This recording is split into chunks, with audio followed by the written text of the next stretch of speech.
anniversary of the Pembroke Resolves Society. I'd like to invite Troop 105 Life Scout Adam Cushing to come up and lead us in the Pledge of Allegiance.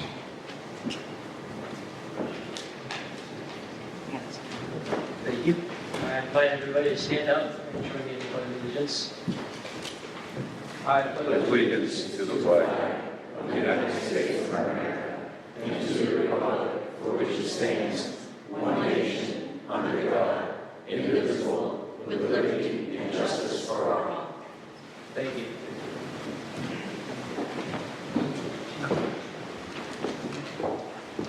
Thank you, Adam.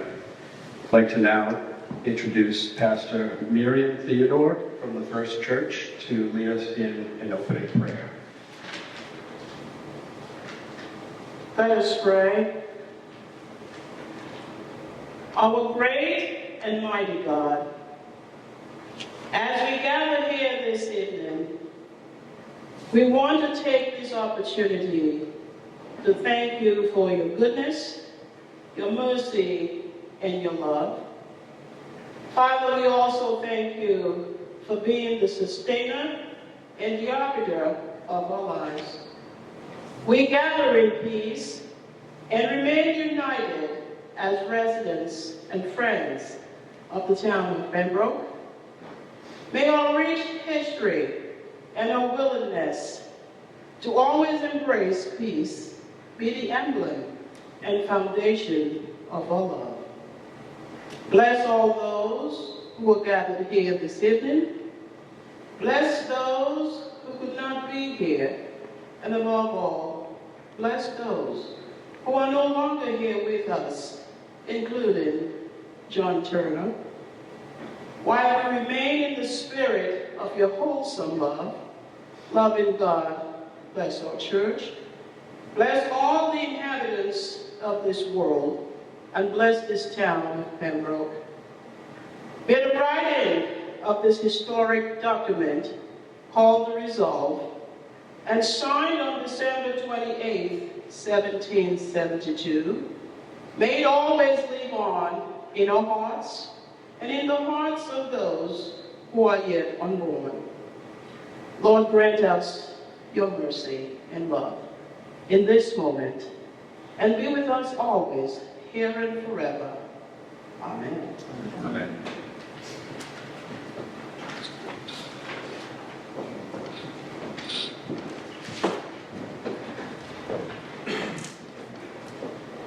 Thank you, Pastor Mary.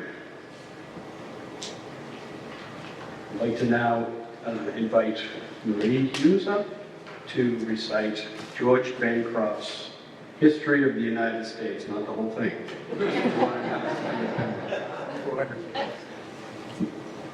The first official utterance of revolution did not spring from a Congress of the colonies or the future chiefs of the Republic, from the rich who falter or the learned who weigh and debate.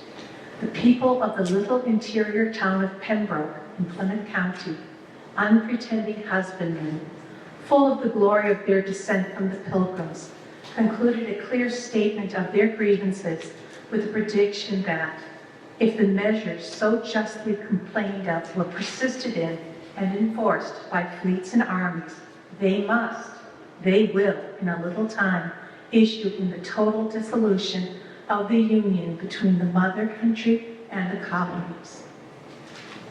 Thank you, Marie. Have you ever been in Pembroke, that time-honored town, heard aught of her people who earned such renown? When we tried to be free, that Ben Franklin applauded, and even old England, little Pembroke's spouse lauded. That was written by Susan A. Smith, town historian, for the 1912 pamphlet on Old Pembroke. Welcome, friends. Finally, we get together to celebrate the 251st anniversary of the Pembroke Resolves, one of the many claims of our town to a place in history. Today, we are joined by select board members of both Pembroke and Hanson.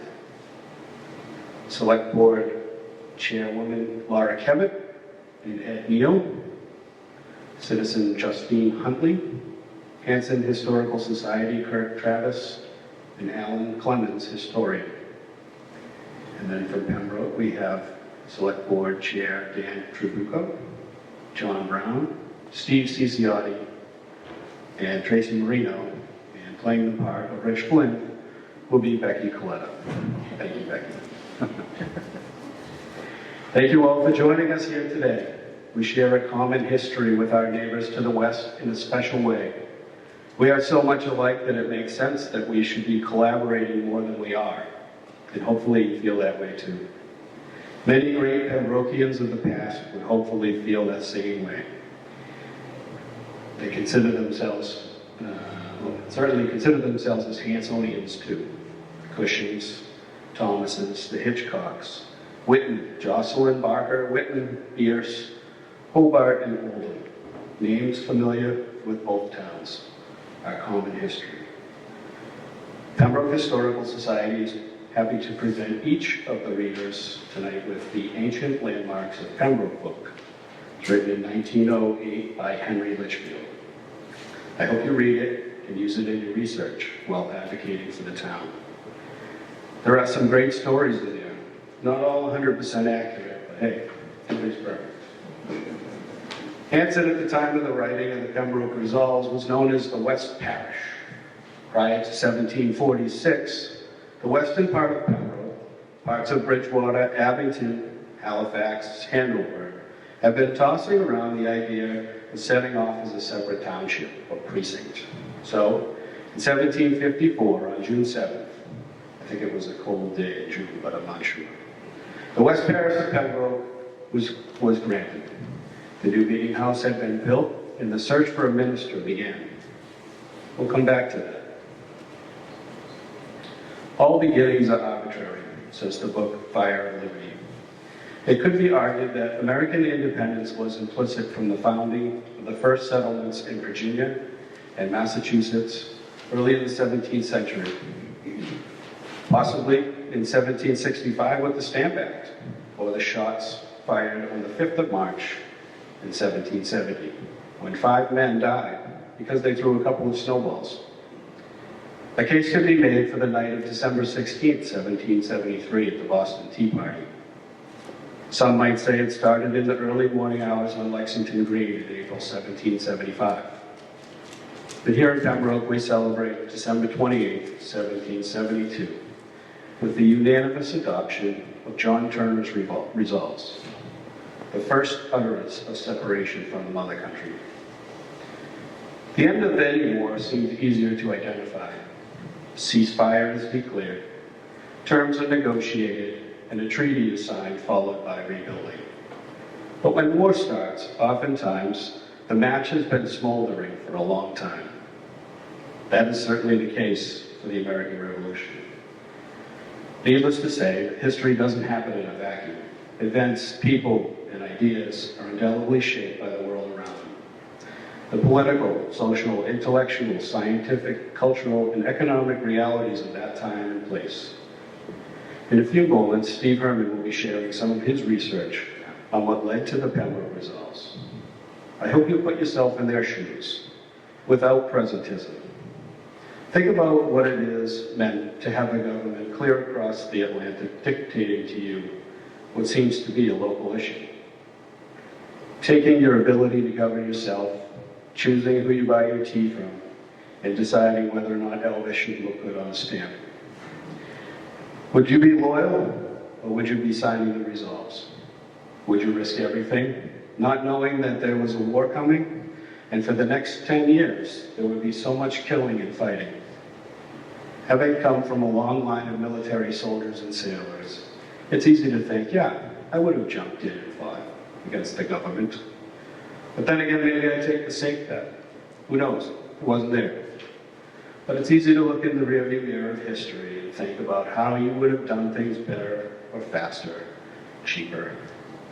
Remember, my friends, we have 250 years of knowledge that they didn't have to draw from. At the time of the Resolves, Pembroke wasn't the only town who was writing resolutions against the government. Pembroke can't take credit for being the OG rabble rousers. nor can we hold the title of most well known. We do, however, have the distinction of being the first group that declared a willingness and a need to separate from the mother country. You see, most American colonists at the time were mad at Parliament, the lords, the dukes, and the earls, who were getting between them and their king. It was very late in the war before Americans realized or finally believed that the king wasn't on their side. They had been hanging on to loyalty to the throne as a justification for revolt. And with that, I'll have Steve Herman step up and teach us about the resolves. Thanks everybody for coming. I just heard that why weren't some people invited 7 years ago when we started this whole thing. Only thing I can say is we wanted to make it just right for you guys to get. So at any rate, my role here is to just talk a little bit about where the resolves sort of fit into the panoply of actions, and then what did they precipitate, if anything, because they're obviously not celebrated in your history books when you went to school. So I've got like 4 threads that connect Pembroke's resolves to other events, and so I'll try to tie them together at the end of my 15-minute talk here. And Chick mentioned Ben Franklin, and I'll try to tie him into it because he plays a very important role in the whole panoply of events. So everything starts with the French and Indian War. French and Indian War was a worldwide conflict. It was fought in the continent, it was fought in the Caribbean, it was fought in North America, it was fought in Asia. Big event, and halfway through the war, Parliament decided that the real target was North America. And so all the money and ships and men, not all, but a lot of them were sent to North America.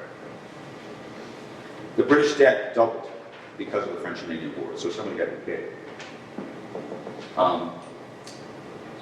One other theme I want to throw in here is that I've always wondered, what got me started thinking about Pembroke and why the resolves were such an aggressive document was, why was that? Why was Pembroke different? Marshfield, you can throw a rock practically. That was the most Tory town in Massachusetts. Pembroke is the opposite. So why was that? Well, I have sort of 3 things I've noticed. One, Pembroke and Hanson sent an inordinately large number of people to fight in the French and Indian War. If you look at the numbers, it's a little bit skewed. We had a lot of people fought. Maybe it was economics. I'm sure it wasn't out of a sense of patriotism, I don't think, but you had a lot of people that fought with the British soldiers in the French and Indian War. Most of them went to Canada.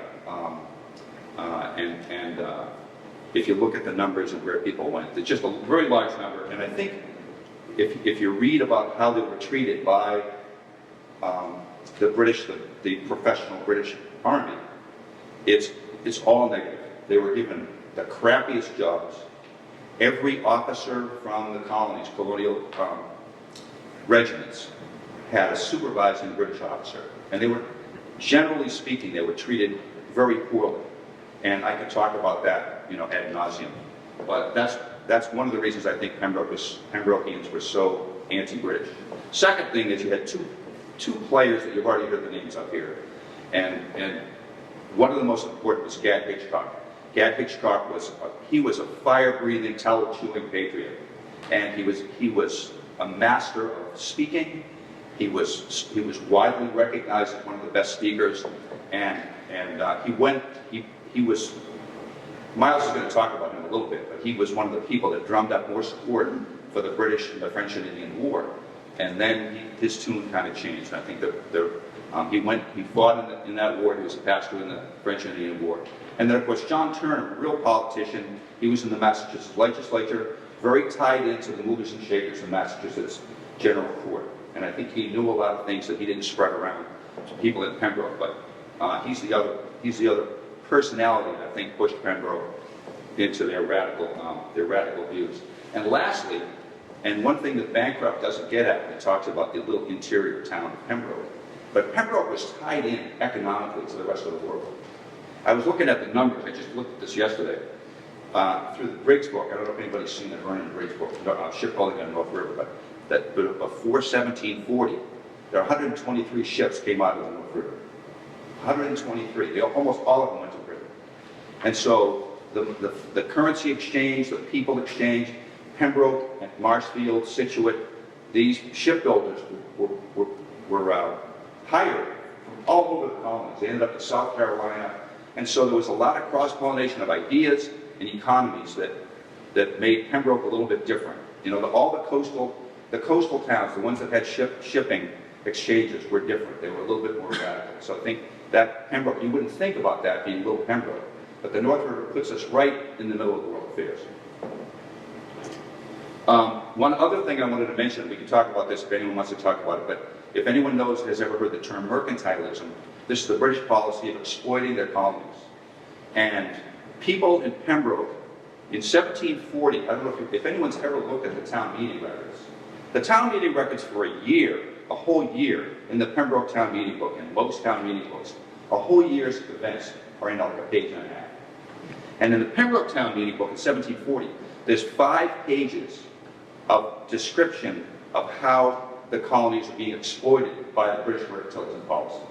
I haven't figured out exactly who wrote it, but certainly there's more awareness in this little town about mercantilism and how the exploitation by the British of its colonies worked than any other place I've seen, certainly of the same size. And if you look at the records, the way that the big thing was money. The British kept currency, hard currency, specie, or old tenor it was called. They kept it in short supply so that colonists would have to take their payment for ships, lumber, fish, iron, everything that went out of the colonies. We had to trade it for goods from Britain. And that's what mercantilism based, how it worked. And people were aware of that. They understood that. And currency, since it was in short supply, you can look at some of the ledger books over here at the Historical Society, and we hope that you'll come over and look at some of those things. People would carry debts 10 years. People would owe somebody something and pay it off 10 years later because there was no hard currency. And Pembroke actually had a very unusual way of solving that problem that the government declared illegal. But at any rate, that's different. So let me get back to my story here. So Chick mentioned the Stamp Act. The Stamp Act was the first direct tax in the colonies. You had to pay it right on your document. Every document that anybody in the colonies, marriage licenses, business contracts, everything had to have a stamp on it. And people went crazy. Nobody had ever seen a direct tax. People in the colonies paid taxes to their own colonies. But they didn't pay taxes directly to the British government. This is the first time that had ever happened. And the pushback was crazy. Committees of correspondence were formed all over the 13 colonies. Stamp Act agents, the agents that was designed to collect these taxes, they were threatened, their lives were threatened. Homes of royal officials were burned, and of course, in a practical sense, Andrew Oliver, who was the son-in-law of Thomas Hutchinson, later governor, but during this time period, he was lieutenant governor of the state of the colony of Massachusetts. He was hung in effigy. His house was burned and looted. Lieutenant Governor Hutchinson's house was burned and looted over the Stamp Act. Now, what's one thing about, we've all read about this, I'm sure you had this in high school, the Stamp Act. The weird thing about the Stamp Act was not a dime was ever collected, or a penny was ever collected. It was repealed before it had a chance to actually collect taxes. This is a cartoon from a British paper. The coffin in the cartoon held by the fourth man is the Stamp Act. There was a lot of dissension in the British Parliament about whether or not to be tough on the colonies. Some people thought they should, some people thought they shouldn't. Another thread that ties to Pembroke is what's called the Hutchinson-Oliver letters. These two officials sent letters to the Parliament criticizing the radicals in Boston. They're criticizing their own citizenry and asking the British Parliament to do a few things. Number one, they wanted to stop the importation agreements. Pembroke was one of 7 towns in Massachusetts that signed a non-importation agreement. People in Pembroke decided that they wouldn't import British goods. 7 out of 240 towns. So again, Pembroke's a little different. The big one here that all historians argue is the reason for the resolves and the Boston pamphlet, which I'll talk about in a second, is the salary of government officials, governor, tax collectors, customs officials, judges in particular, they were all going to be paid directly by the Parliament. Up until this point, they were paid out of the coffers of taxpayers in Massachusetts. The British wanted to pay for those people's officials' salary directly. I hope people understand the importance of that. That means that you as taxpayers in Massachusetts have literally no control, no leverage over the governor, judges, customs officials. They freaked out about this. That's the big one that everybody talks about. And then lastly, Hutchinson asked his own parliament to send troops to his own colony to maintain order. That's pretty crazy. And of course they did. 4,000 troops in 1768. The British sent troops. Okay, this is back to Franklin again. I'm sorry this is kind of going in every direction, but I want to pull these threads together at the end. Ben Franklin had been living in London for 20 years, almost 20 years. He wasn't a towel-chewing radical like we know him in our history books. He was grubbing around for a really good job in the empire. He was an empire supporter. He was the postmaster general for North America, and he was looking for a better position. What he did was he stole those letters that Hutchinson and Oliver were sending to Parliament, and he sends them back to the Massachusetts legislature. So it basically rats out his own governor and lieutenant governor to the towel-chewing crazies in Boston, the Sons of Liberty types. Now they know their own governor is out to get them. And of course, then these hit the newspapers. There's a little bit of dispute about whether or not this event caused the resolves. The timing is very tight. I think maybe John Turner might have had news of these letters when resolves were written, but I'm not sure about that. Historians disagree about this. But there's another tie-in, so we don't really need to worry about that too much. So what happens is, as soon as the British say, we're going to pay for the salaries directly from Parliament in Massachusetts, the Boston Committee of Correspondence that was formed after the Stamp Act, 65, they meet and they write a document called the Boston Pamphlet. The actual title is like wicked long, too long, but it was called the Boston Pamphlet. It lists, notice the similarities to the Declaration of Independence. It lists the rights of colonists. It lists the British violations of those rights. Sound like the Declaration? And then it sent 600 copies of this pamphlet to every city and town in Massachusetts and every minister in Massachusetts. So 600 copies go out. Whoops, going the wrong way. So Pembroke's town meeting has been asked, all the towns, 240 towns have been asked to respond to the pamphlet. And so the 5 people that Miles is going to talk about in a minute, the 5 signers and of course the whole town meeting, they create a committee of correspondence and they write the resolves. And I think you have a feel for the resolves already. It was a document that was sort of over the edge. Those 5 signers were in jeopardy. There were 4,000 soldiers, British soldiers in Boston. A day's march away, and if they came into Marshfield by water, which was the usual procedure, they could be here in a day. So those guys were taking a dangerous move. About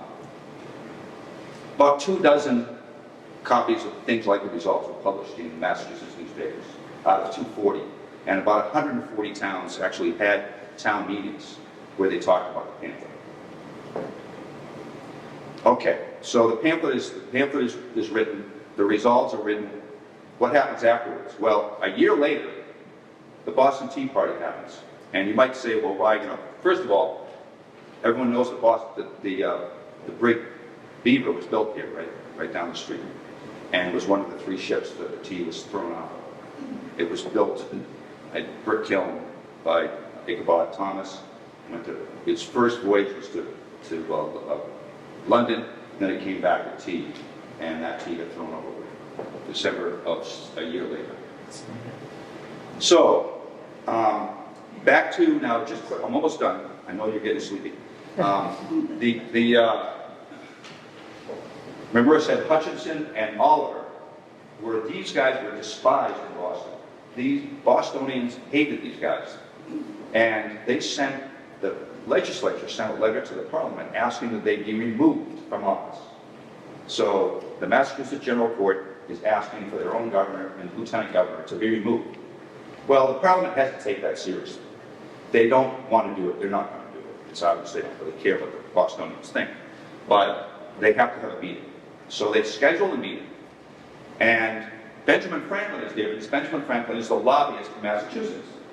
And he's, I think everyone knows, he was probably the most famous person in Western civilization at the time. Big famous doctor, all kinds of experiments, electricity, etc. He was famous. And so they asked him, they ordered him to come to this meeting to discuss the removal of Governor Hutchinson. 3 days before that, news of the Boston Tea Party arrives in London. London is, people's hair is on fire. They are so angry at Boston and the crazies in Boston. So what happens is the supposed trial for removal of the Governor Hutchinson and his lieutenant Oliver turns into a bashing, if you will, a lynching of Benjamin Franklin. He's a handy guy to kick, and he comes into this meeting. It was held at this in Whitehall at a place called the Cockpit, which was a slang term for it. It was a room that used to have cockfights in it, and they turned it into a government building. And they had this. They basically took this guy, Attorney General Alexander Wedderburn, was the Solicitor General, he was the Attorney General of Britain. This crazy Scottish lawyer, and this is a painting of the event. There's Franklin standing up on the left. The thing was 4 hours long, and they just tore Benjamin Franklin to shreds. They made jokes about him, they made jokes about the whole situation being revolting. They made all kinds of revolting because he was famous for electricity and a lightning rod for controversy. They made jokes about his stealing the letters and sending them back, the whole thing. And Wedderburn talked for an hour by himself and just raked Franklin over the coals. Franklin apparently, the newspaper said he didn't move a muscle for 4 hours. His facial expression did not change for 4 hours. So, I don't know, that's what the newspaper said. But here's my last thing. In Wedderburn's 1 hour speech, I came across this. So I'll read it to you. It's kind of cool. When I first heard about this, I couldn't believe what I was seeing. Your Lordship, see the votes and instructions of these several townships in the Boston Gazettes here before me. They are full of the most extravagant absurdities, such as the enthusiastic rants of the wildest of my countrymen in Charles II's days that cannot equal. It is impossible to read them to your Lordships. Those of Pembroke and Marblehead are particularly curious, but I shall take those of the town of Petersham. So he actually reads the town of Petersham's resolves. But Pembroke's is more crazy, more radical. But for some reason he reads Petersham's.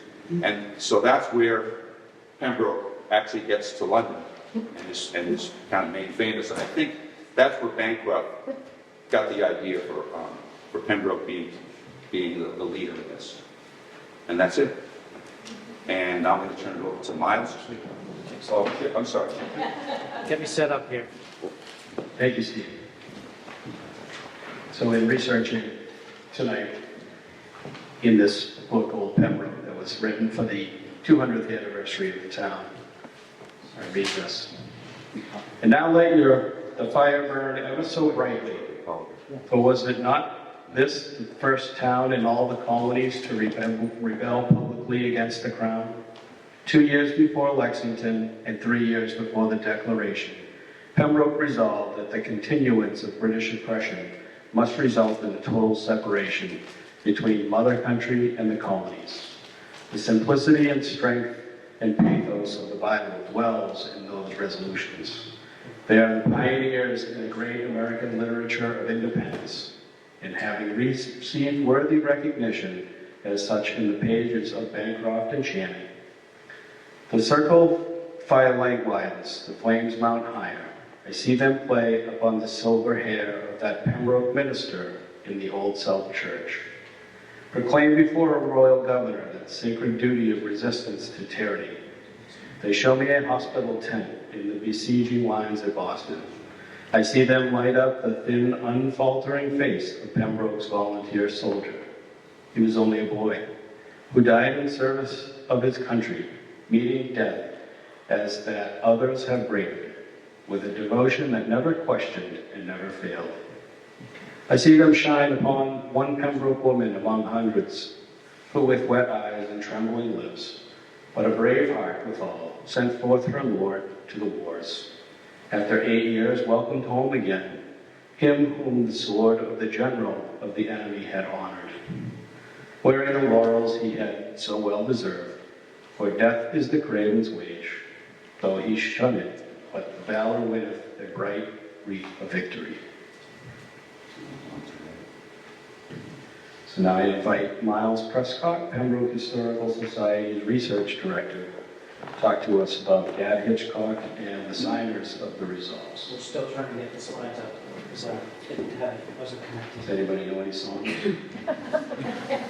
Scott, do you have our AD guy over here? I always think of the Resolves as a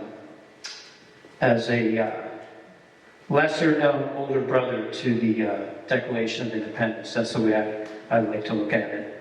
And I think what Steve found in the town, so Steve, 5, 6, 7 years ago, he found in the town clerk's office that the original Resolves is written there.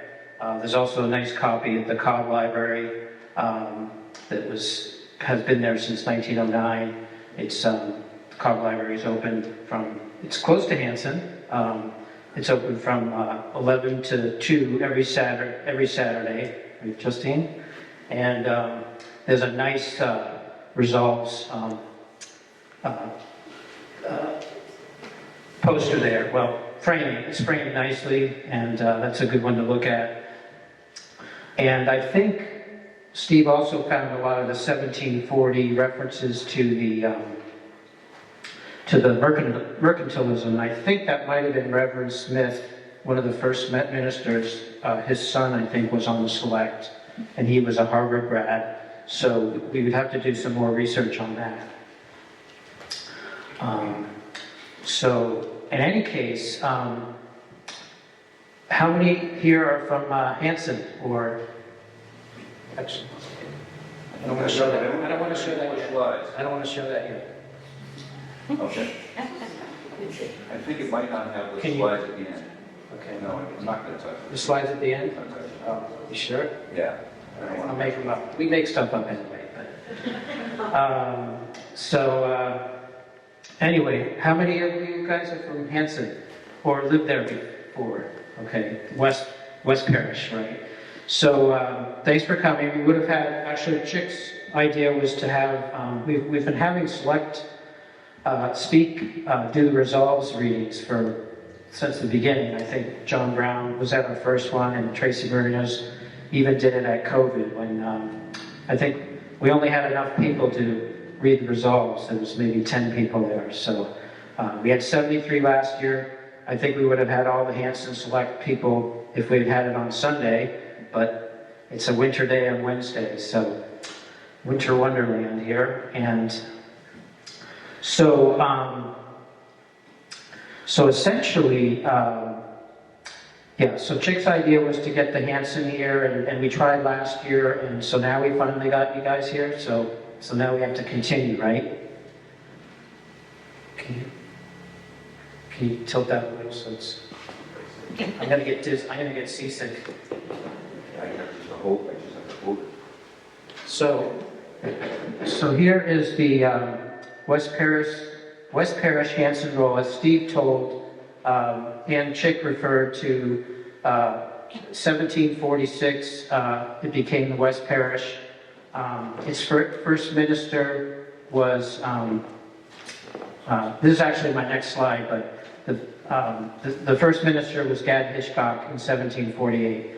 But in 1820, when it became its own town of Hanson, and many of you now know why it's named Hanson too, right? From the Baltimore report. So anyway, it becomes its own town in 1820. Back then, the population was 917 and Pembroke had 1,297. So it was roughly 40% of the combined towns. So 200 years later, I looked at the censuses and it's 37%. So not a big change for 200 years, really.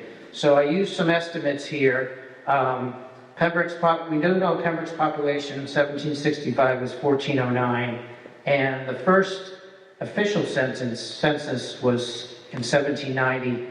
Pembroke had 1954.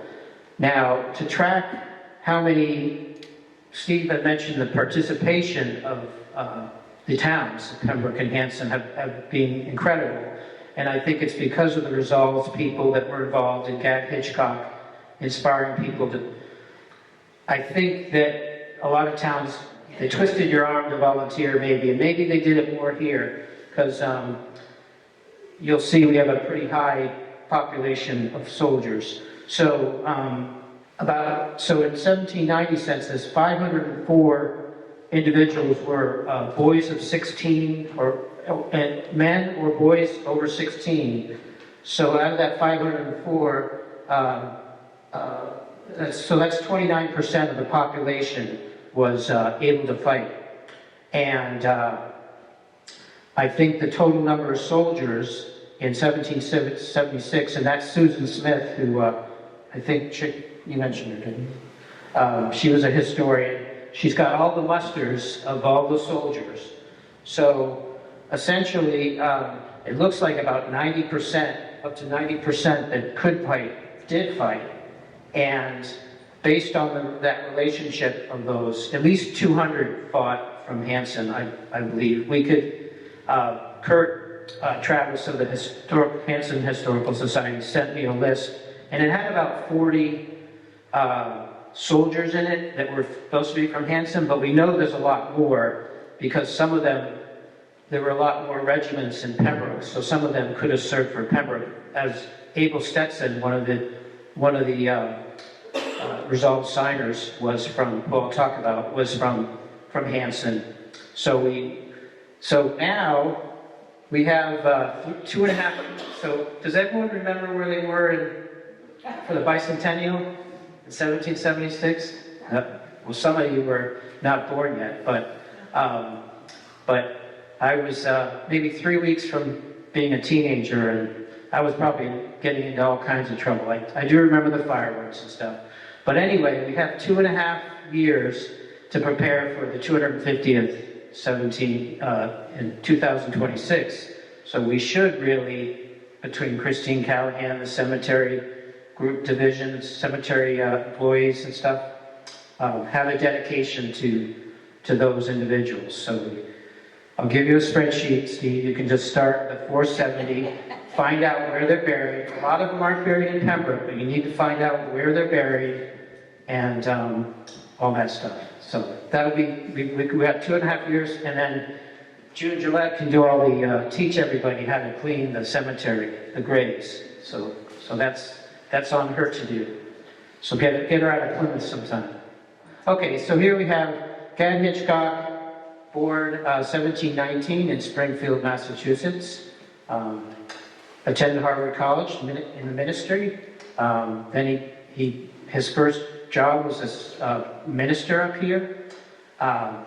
He gave a presentation in October 11, 1757. He presented to the second parish, and he encouraged them to prepare for battle. And so as a minister, he was kind of like, a politician that would have a voice and people would listen to. And since the Bible was really the only book that everybody read, or most did, he was well respected. So then he served in the French Indian War, and I think the fact that he was so involved in 1757, 17 years later, he was probably first on the list to give the first sermon, the election sermon in 1774. I think you got my old slides here, but we'll run with it. Yeah, those are the two alliterations at the back. Yeah, okay. So here's Gad Hitchcock's sermon.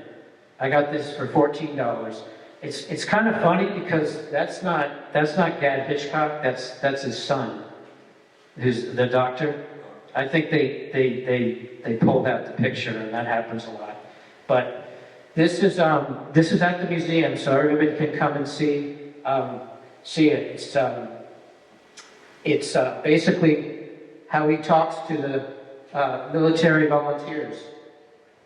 And this actually, some of you might, Alan, you might remember the, do you remember the bicentennial? Yes. Yeah. You guys did a reenactment, right? So we got that from our files. So that was, I guess that would have been May 25th, 1774, or around there. We just haven't found a good costume designer over here, so we got to talk to you guys and see about wigs and stuff like that. This is 1 Corinthians chapter 10, verse 23 and 33. There are a number of bands that were ready, armed to the war, and King David to Hebron to turn the kingdom of Saul to him. Essentially, it's preparing the people for battle, which we don't really, ministers, you don't really see that happening these days so much. And there is the write-up in the Essex Gazette in May 26, 1772. Actually, that's 17. That's actually 1774. It should be 74. Sorry about that. But some of the people in attendance, Samuel Adams was the clerk. We've got John Adams, Artemus Ward. Actually, I've got some of that in my blood, some wards. He was a general to George Washington. And so quite a, but the big guy was Thomas Gage was there, and he was the governor of Mass. General Gage was the governor, and he was King George's man over here. And people told Gad Hitchcock to kind of tone it down, but he did not. He did a proverb which basically It was 27-2. 27-2. 27-2. Yeah, and it was something about, it was pointing to General Gage and the British as being those who are in control or power, hurt the others. Steve, if you want to elaborate on He talks about, the Proverbs talks about the wicked, and when the wicked rule, I'm trying to remember, things go down, things are bad, and when they just rule, things are better. I don't have it in my head. Anybody, Proverbs 27:2? The sermon was titled Reign of the Wicked. Reign of the wicked, that's Yeah, correct. yeah. Thank you. So this is the resolves that's in our town hall. The resolve signers in alphabetical order: Samuel Gould, Jeremiah Hatch, Captain Seth Hatch, Abel Firebrand Stetson from the West Parish. Henry Litchfield called him Firebrand because he was passionate about everything and war and getting freedom. And then John Turner, the lead writer of the Resolves. And the interesting thing, Steve mentioned, the French Indian War. So Dr. Jeremiah Hatch is the surgeon in the war. Seth Hatch and Abel Stetson are in the French and Indian War. So they've all been through that. Samuel Gould is a Quaker, so that's a little different, but he was a businessman and didn't like the way the British taxation and everything. So, and then John Turner was a politician for over 30 years. He's buried out, I'll tell you later, but John Turner was also a successful businessman having his mill. So they had a great combination to make this resolves possible. So Samuel Gould, he's our Quaker, came from Hull. he was married into the Barker family, and he's got 3 daughters that married at the if you go a bit over to the Friends Meeting House on the corner of 39 and 53. 1706, 3 were married there, and it's an interesting story because that's the Quaker Meeting House. He is buried near the Barkers. There's 3 graves, and there's 3 graves that are missing, and so we feel one of them is Samuel Gould's, and we do have some funds for a GPR when we get around to it. When are we doing? Next year, this year, sometime this year. We got a lot of things. We also have some. We're going to do some more work on the Quaker Meeting House outside. We've already done the walls. This is one of the graves of Smith Brown married one of the Goulds, and this is actually a private cemetery on High Street. This is another daughter was married to a man on. He's in the census, and we think he's High Street, so that's where we think Samuel Gould was. He's one of the houses we haven't identified. We have this in the Historical Society. The Mormons in the 50s photographed all these meeting notes. These go back to 1676 to when the meeting was in Scituate. So this is marrying Ebenezer Wing. That was a family from Sandwich. So she would have married Wing and then gone to Sandwich. So she's buried in Sandwich with the Quakers there. This is the Brown family. The Browns from Rhode Island. A lot of Quakers there. So that wedding was 1785, and 1792 is when one of the daughters married, and she married when she was 36. So her father passed in 1791, so she was a caretaker and waited till they passed, and then so she married where her family went to the church. So Jeremiah Hall is the next one.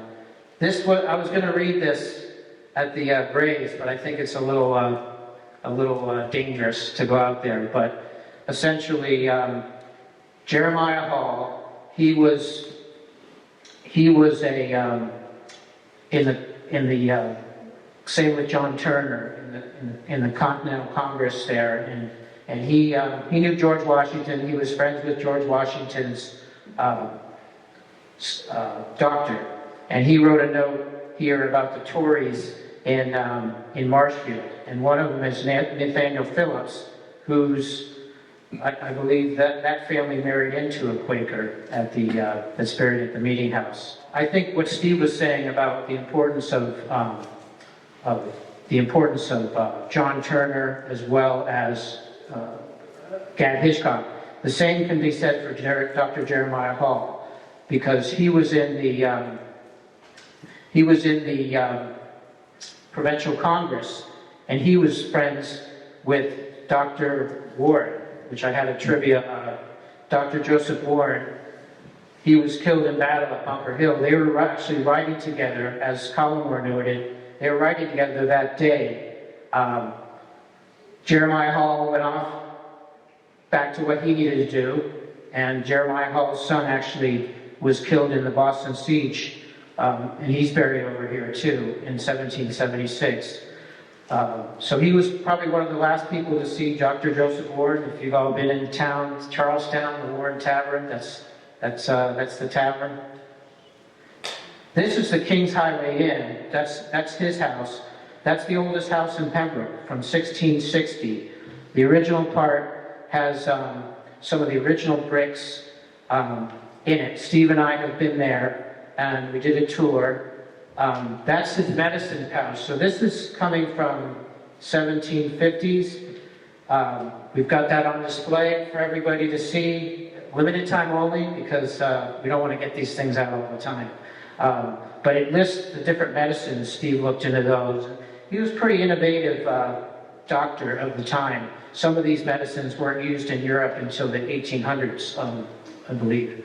And this is his mortar and pestle, which Marie, we helped find that because it was misplaced. That's from the 1750s for his crunching his medicine and all that, maybe his Tic Tacs or whatever he wanted to crunch. That's in the front of the house. Look how, I mean, that's a pretty impressive 1660 chimney. They thought some of that was from, came over from Holland, but we think they were making bricks earlier than 1660 here, so that's probably that. This is a mystery brick that Steve saw, and his wife identified that it says Cuddy Hunk, which Cuddy Hunk was discovered by the English. They were looking for some berries or something to make alcohol in 1602. Sassafras. And Cuddy Hunk, that island was settled later by some ministers and stuff, and some of them were trying to Christianize the Native Americans. And some of those actually came to this part of the country for the Matakeesan Indians. And we do know Samuel Sewall, who was famed for the witchcraft trials, he basically was sorry for the past, and he was on a new mission. And it's documented that he was in Duxbury, which was the now Pembroke side of what Duxbury was, in 1690s and 1714. So that's possibly when when those bricks were put in, but still more research needed there. That's his grave site, which is out here. It's maybe 100 yards away. Captain Seth Hatch, born in Scituate, 1727. He was best known for the blocking in the French-Indian War. He was good with ships, and he blocked the French from getting their supplies. And General Wolfe was his commander. General Wolfe passed in the war, and he gave him. Does everyone know what he gave him for a prize? Some tent equipment. I don't know. Tent equipment. I guess that was important back then, but it was a gift. So he was married, Seth Hatch was married into the Turner family. His house is, if you're on Water Street, many of you seen it on Water Street, you're going from the North Pembroke Post Office, going up to Scoosett Street. On the left is a nice red house. We've been in it, we know the owners there, and that's where he lived. He had his general store somewhere around where the ledgers that we have, those were put in force, and all the other Resolves people would come to his store to buy stuff, but Abel Stetson, that was too far to go from the West Parish, so he must have had we have to find out where your general store was. And then Ichabod Thomas, the one that built the Beaver Brig, his son, who kind of looks like Ebenezer Scrooge, actually, we have a photo of him, he built the Sally for Seth Hatch in 1790. And he's buried, 1799, he's buried in a cemetery that most people can't find. There's about 5 or 6 cemeteries on Water Street, and 2 or 3 are like on private property. And this is in an area where there's a Hatch, there's like 15 cemeteries there, and that's where he's buried. And that's the house. It's near Olna Street, or one of the new development streets. It's a charming house. That's his grave. And these are the general ledgers that was in his store. So we have a bunch that we're going to focus on at the museum, and Steve will show you that. It's basically, they would get some goods, and then later they would it's a general ledger, so they'd end up paying back in schooling children or different labor things. Then here we have Abel Stetson, the Hanson connection there. So he was in he was in the battle, and his son, he was in the French and Indian War, and also his son fought in the Revolutionary War. They're both buried at the Stetson Cemetery, which is across near the Stetson Pond, and he lives near there. We identified his house a few years ago. It needs work, but it's from 1762, and there's his grave. And then last but not least, John Turner, elected 1772. He served something like 30 years, counting the town area. Died in 1794, and his homestead, the Turner homestead, started in 1688, and there were Turners that were living there until 1846, so 250 years. Pretty impressive there. And that's at the intersection of 53 and Route 14. There's his grave site, and Joe Turner, his son, other Turners. See how close that is to the church? So you can, on a sunny day, when you're not going to kill yourself in the snow, you can go check it out. And some of the legacies of John Turner, as Henry Litchfield mentioned, he was a guardian to Queen Patience and the Mataquisa Indians, helping them with labor and things. He orphaned children from Marshfield Tories. He was a representative. He proposed anti-slavery in June 14, 1773. So he did a lot of great things, and that's why we like to appreciate the legacy of John Turner is so important. And that's about it. We'll probably do Q&A at the museum. And what else? Chick, do you want to? It says here, Pembroke Resolves, at a meeting of the freeholders and other inhabitants of the town of Pembroke, duly warned and assembled according to law the 28th of December, 1772. After reading a pamphlet received from the town clerk of Boston, directed to our selectmen by order of said town, and by a vote approving the state of rights of the colonists and of this province, in particular the list of infringements and violations of these rights, and the letter of correspondence contained in said pamphlet, the following resolves were agreed upon. Amen. Contra Dam.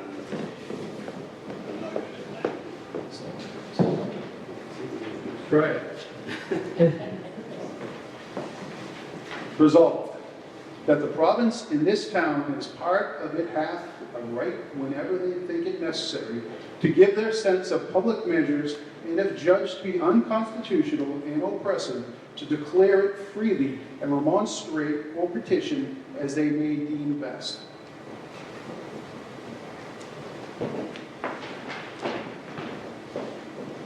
Thank you, Dan. You can hear you. Resolved that it is peculiarly necessary in the present alarming crisis of our affairs to give our opinion and cause it to be known that not a few men only of factious spirits, as has been falsely represented, but the whole body of the people complain and are uneasy.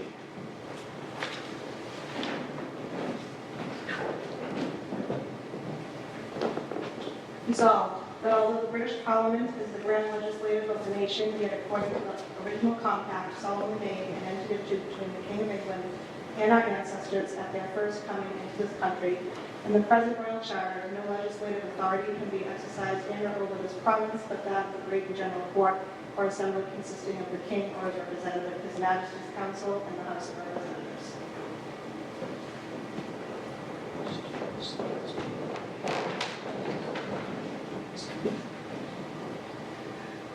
Resolved that acts of the British Parliament made for and executed within the limits of this province are, in our opinion, against laws and the most essential principles of our Constitution.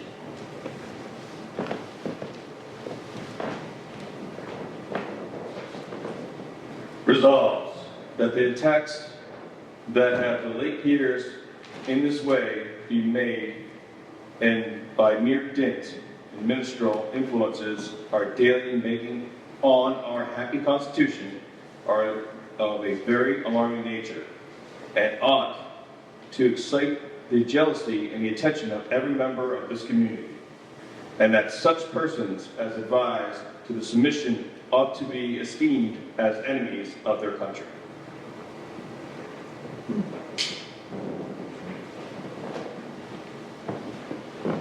Resolved that the rights and liberties, civil and religious, which have been transmitted to us from our illustrious ancestors, ought to be deemed sacred and kept inviolate by us, their posterity.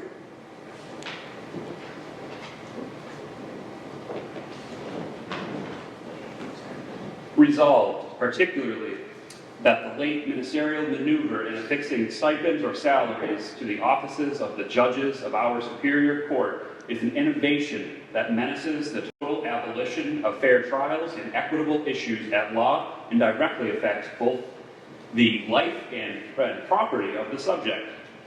As an entire dependence on the crown for a support has a tendency to bias the minds of the judges and prevent that strict impartiality which ought to attend their decisions. But it is not our design to reflect in the least on the very respectable gentlemen who at present adorn those offices, but we ground our opinion on imperfection and depravity of human nature.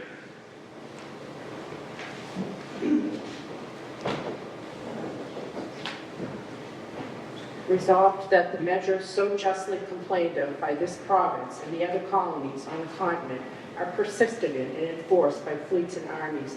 They must bethink of it with pain. They will, in a little time, issue in the total dissolution of the union between mother country and the colonies, to the infinite loss of the former and the regret of the latter.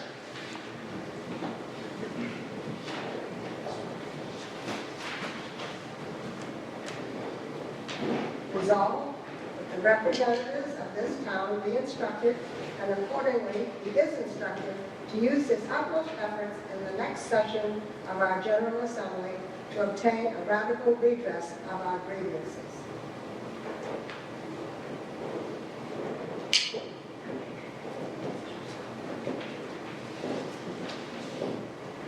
Resolved that a committee for grievances be chosen and correspond with the several committees of the same denomination in our metropolities and the other towns throughout the province, and report to the town such proposals as may be thought proper to remove or,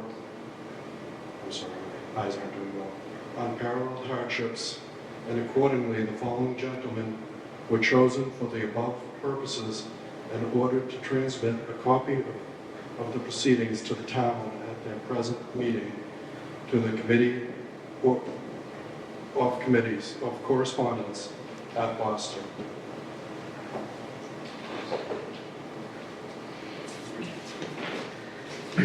Recorded by order of the town, attest John Turner, town clerk. Signed, John Turner, Abel Stetson, Jeremiah Hall, Samuel Poole, and Seth Hatch.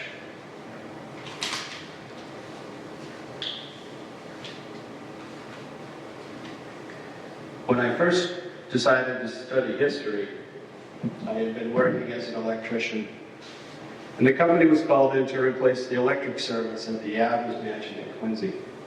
A drunk driver had hit the pole out in the middle of the night. Anyways, while I was there, I ended up going in and checking out the house, and we got the behind-the-scenes tour. After that, I was hooked. How cool that the second and sixth presidents lived only about 3 miles from where I grew up. I knew this as a kid. Penn's Hill was where I went to elementary school. We went on tours of the Adams house for field trips. And the Golden Bowl, which was almost next door, that was my favorite place to eat. For whatever reason, this time I was intrigued. So I got a book called John Adams by David McCullough, and spent the next 5 to 6 years pretending to read this book. It went on vacation with me, sat there next to the bed.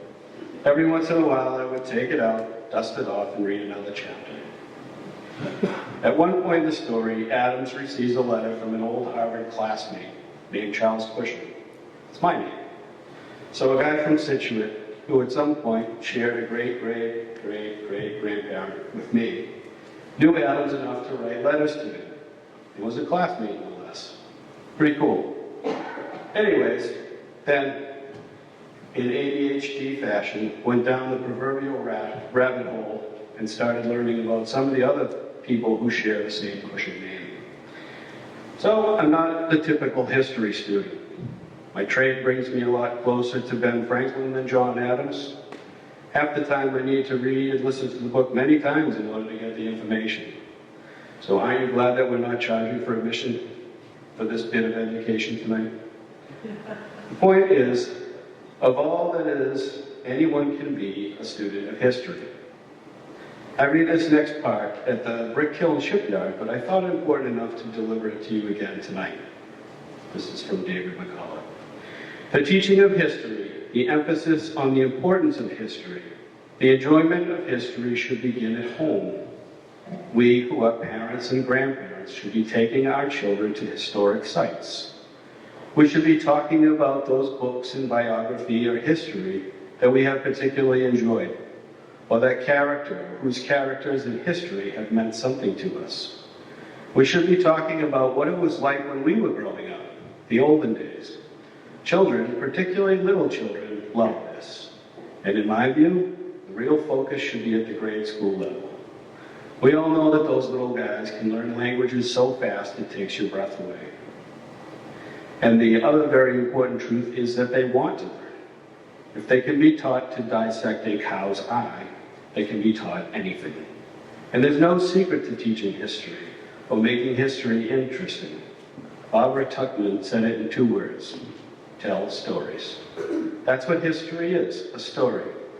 And we ought to be growing and encouraging and developing historians who have a heart and empathy to put students in that place of those people before us who are just as human, just as real, and maybe in some ways more real than we are.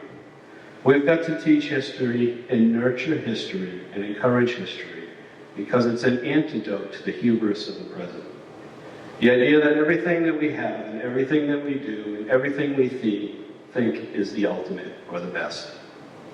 Good, bad, or indifferent. My history is different from yours. None of these founders that we have mentioned tonight were extraordinary. They all had faults. They all screwed up. They all knew that the America and the American dream wasn't just for them. They knew that challenging the norm was going to be hard. They may not live to see the end result, but they went through with it anyway. We are well on the way of seeing the 250th anniversary of everything related to the Revolutionary War. But I think it's most important to get the humans right. There's a painting that hangs in the Capitol Rotunda. It's John Trumbull's The Declaration of Independence. It's one of the best known scenes from our past. I think that each of us knows exactly this picture, and we've seen it 100 or 1,000 times, right? Know that almost nothing in that painting is accurate. The Declaration was not signed on July 4th. It was signed over a course of many weeks, starting on August 2nd. The chairs in the painting are wrong. There were no heavy draperies on the windows. The doors are in the wrong place.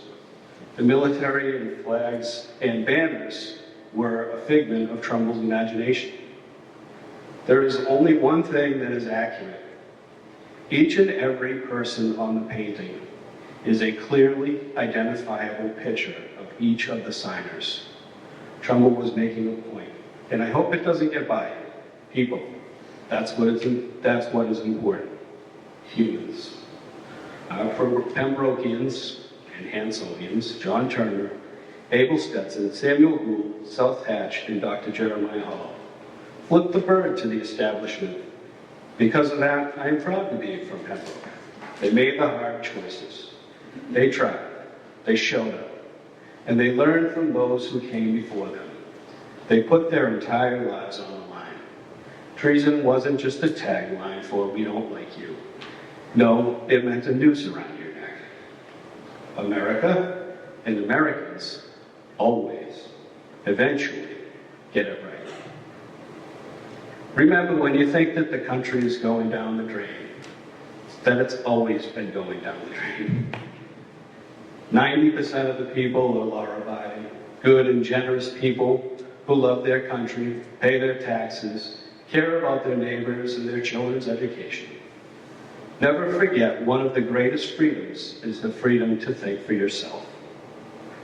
To our town leaders, thank you. More than ever, thank you. You have decided to sacrifice your time and talents to these two towns.